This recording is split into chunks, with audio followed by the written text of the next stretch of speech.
Good evening, Scotty Sanders here. Welcome to my Facebook Live. Hope you're having off to a good week. This is Monday, and you've heard me before. I talk about double Monday. I really feel like this has been a double Monday for me. I got a lot done, a lot of exciting things that are happening. And so tonight I'm going to share with you episode 52. So over the last, I don't know, maybe 14, 15 months now, this will be my 52nd episode. So typically I do one every week. Last week I did not do one because of President's Day. And it was also my son's birthday, and so the family went out and celebrated that. So, you know, for George Washington and my son, we had a little break last week. Listen, if you don't know me, my name is Scotty Sanders. I'm an international leadership consultant, and my thing that I love to get to do, that I'm extremely passionate about, is in encouraging and empowering others to live, lead, and to finish well. And so that's really kind of the theme behind the Facebook Lives that I do. It's all about helping people to lead themselves well, and that will give you an opportunity to lead others. So again, this is episode 52, and I'm going to be talking about leadership principles from gardening. And I know you may be thinking, what can you possibly learn on leadership and gardening? See, my mom, she loved to do garden work. She would grow roses. And so these are some lessons I learned from my mom as I watched her garden and take care of roses. So I'm going to share with you 5 different principles related to gardening and hopefully relate to where you are. So I want to share these with you. But let me give you a couple quick updates related to Quest of the Keys. In fact, I was talking to a friend today that's a president of a very large company and looking at some possibilities down the road, and we're talking about the movie project for Quest of the Keys. And by the way, we continue to sign up schools for this next school year. So if you are got kids or a teacher or an educator in a middle school, we would love to get in your school for 2019 and 20. We're in about 20 states. We would love to be in all 50 states within the next 2 years. So I can't go through the list of states that we're not in, but I can think about Colorado, North Dakota, South Dakota, New Mexico, maybe Arizona. I don't think we're in New York. We're not in New Jersey. We're not in Maine, New Hampshire. So those are a few. So if you happen to have a connection in one of those states, Virginia, I don't think we're in North Carolina. So we'd love to get in your state. So you can reach out to us. We'll make contact, and we have ways of providing our resources into those schools. So help us spread the word on that. So we continue to do that. Very, very exciting. We're in well over 50 schools now. But another piece of news related to the movie, we've been working on this project now for several months, and really and truly, this is something that's been in works for several years. But we finally signed an agreement with a company several months ago, maybe 6 or 7 months ago, where we have a producer. He works with Warner Brothers and also Voyage Media. And we're working with a team of writers from Hollywood, some Hollywood writers along with our team, to finish out the script. And so we got the, if you will, not the final script, but we got the final script from them. We'll make any additional edits from any feedback from our team. But it's usually a script is about 110 pages. And so I read the first 20 pages just a little while ago. And I tell you, I did not want to put it down. I think we're getting really close to getting the script where it can turn into a movie that everybody will want to see. And that's what we're looking for. We want to certainly use the movie as a way to spread our message about people taking personal responsibility, about the importance of them, discovering their purpose, unlocking their potential, living with passion, all the other things that we promote through and we cultivate through Quest of the Keys. But I'm just telling you, I think we're getting really, really close. So I'd ask you to pray for us over these next few weeks, that we just get some divine insight on getting it where it needs to be. But it's going to be exciting.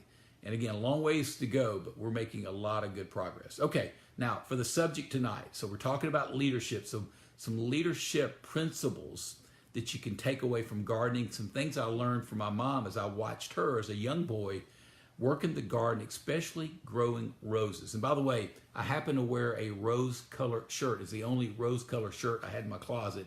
So to tie into the talk about roses, I wore my rose-colored shirt tonight.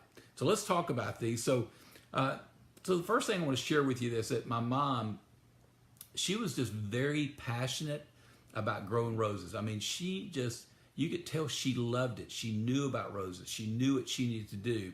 And she loved watching their progress, and she loved their beauty. She just loved it so much. And here's the leadership principle that you can take away from there. So here's the first one. Passion is the fuel for leadership. Passion is the fuel for leadership. And here's something that I know. Passion is contagious. I've just found that to be the case in my life. When I'm passionate about something, the people that I work with or even have connections to, you can see how that passion leads to them being passionate. Quest of the Keys is a story about passion. It led from a passion I had to empower the next generation. And the next thing I know, we've had many people jump on our team, board members, our creative director, producers and writers and creative people that have joined in. But I think it all started with the passion that I had for it that led to them joining in and being passionate about it also. So leadership principle 1 is that passion is the fuel for leadership. As my mom was passionate about growing roses, she also protected them from outside forces.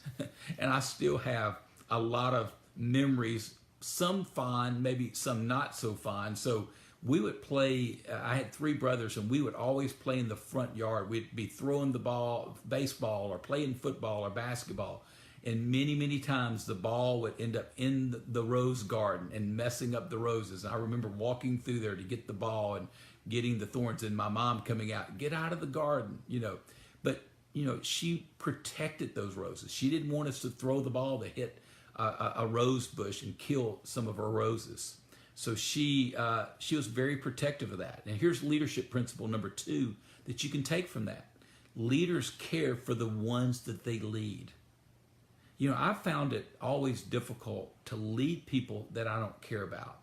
Now, I may can have authority over them, and I may could tell them what to do, but it's hard to lead people that you don't care about. So just like my mom, she cared for these roses. So as a leader, we need to care for the ones that we lead, and think in terms of, rather than span of control, you've heard me say this before, think about span of care.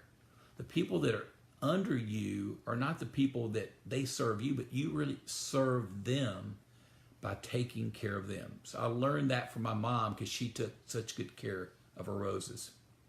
She also supported her roses by making sure she fertilized, watered, and used the right kind of sprays to protect the roses. So here's a leadership principle number 3. It's this. A leader's job is to resource the team members for their success. So leadership principle 3 is to resource the team members for their success. And really, their success is more important than your own personal success.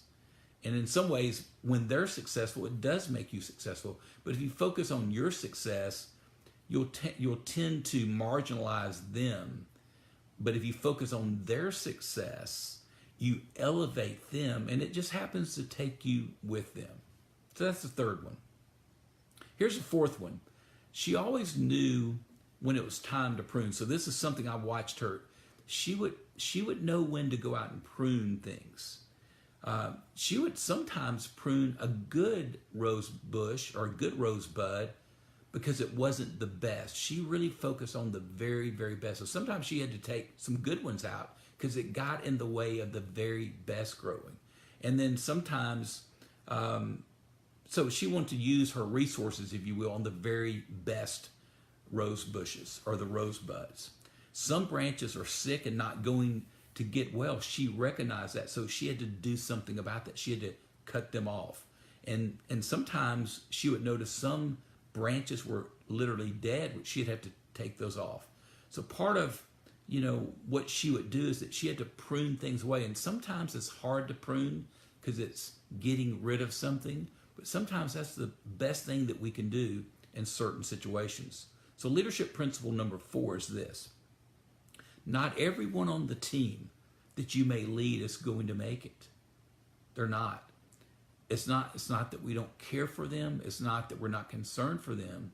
But sometimes as a leader, we have to be willing to make some tough decisions and do some pruning for the good of the rest of the team and the rest of the organization. And in my mom's case, she had to do some pruning so that the best could even grow in a better way. Okay, so number 5 is this. Fifth thing I watched her do is she let the healthy rose bud blossom. She didn't get in its way. She didn't overdo the nurturing or too much touching or too much watering or too much fertilizing, too much spraying. You know, she did the right amount, but she didn't overdo it. I remember talking to a leader one time. This is going back over 10 years ago. And he had some leadership issues, his management style. And he was an extreme micromanager. And I remember him telling me, if someone doesn't help me, I'm going to hurt something. And he gave the analogy of planting a rose. And he said, I can't leave it alone. I'll flick the bug off of it. I'll put more water. I'll fertilize it. I just don't know when to let it go. And that has always stuck in my mind as it relates to a micromanager. So here's a leadership principle, number 5. Here it is. Micromanagement is kind of like a sickness. It really is. No one wants to work with a micromanager. And maybe you need to look yourself in the mirror a little bit and say, have you ever been accused of being a micromanager? If you have been, it doesn't mean you're a micromanager, but you could be. And if you are, you need to acknowledge that, have self-awareness, and you need to get that corrected, because that's really, it's not healthy for you. It will be very unhealthy for your team members. And here's one of the things I would say that would be an indicator if you're a micromanager. If you have an extreme turnover in people that you work with, nobody stays with you long. The problem could be you. Just a thought there, because no one wants to work with a micromanager. So those are 5 leadership principles that I learned from my mom as I watched her garden. And Mom, I want to thank you for all the life lessons I learned from you through the years. Well, listen, if this has helped you tonight, I'd really appreciate you hitting the share button and passing this on to some others, all right? Well, have a great rest of the week, and I'm going to keep leading well. I hope you'll do the same till we get together next time. Take care.